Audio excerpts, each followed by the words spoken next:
Halo semuanya, selamat berjumpa lagi dengan saya Diar dari Jaringan Kerja Pemetaan Partisipatif.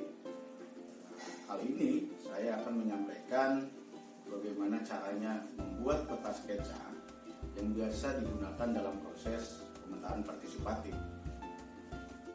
Sebelum kita mulai, jangan lupa klik like and subscribe dan YouTube channel Peta Kampung. Saya Ignas Tiga Putri.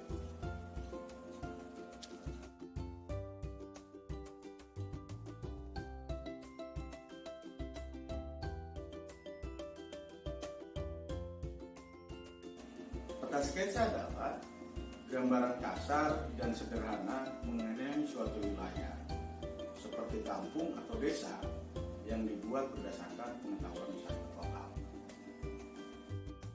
Peta sketsa hanya menampilkan informasi kasar suatu wilayah tanpa menentukan secara tepat posisi, luas, panjang, dan lebar suatu informasi di dalam peta. Karena peta sketsa ini masih belum berkoordinat dan hanya menjadi salah satu rujukan pada saat kita akan melakukan proses survei di lapangan.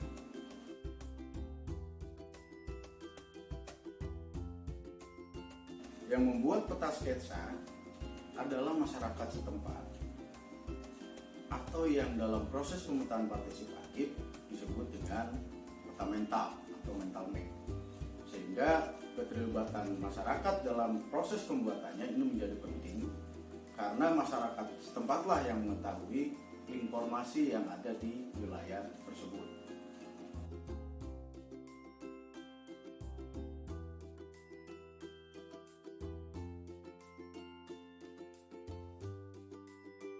Warga harus terlibat agar dalam proses pembuatan sketsa itu ada muncul 3 poin penting. Yang pertama, informasi yang didapat akan lebih lengkap.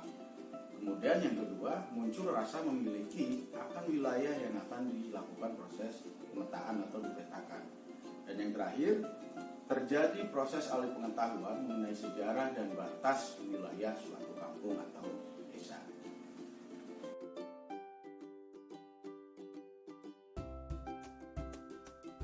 Sebelum kita membuat peta sketsa, terlebih dahulu kita harus menyiapkan bahan-bahan yang akan dipergunakan. Misalnya penggaris, kertas plano, spidol warna, kemudian solatif, dan lain-lain yang nantinya akan dipergunakan untuk proses penggambaran peta sketsa. Dan yang lebih penting dalam proses penggambaran ini harus melibatkan tokoh masyarakat atau sesepuh di suatu kampung yang dia memahami informasi di wilayah tersebut.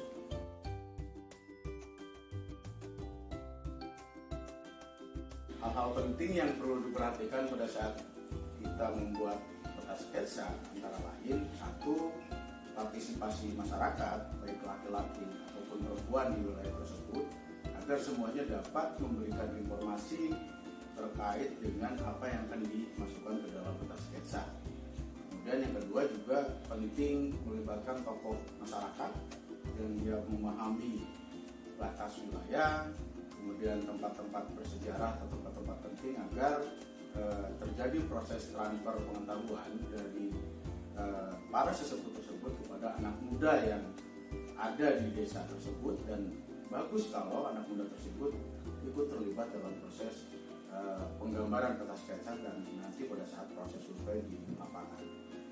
Sketsa ini penting dalam proses pemetaan partisipatif karena dari data sketsa ini sketsa ini kan gambaran awal kita akan melakukan survei.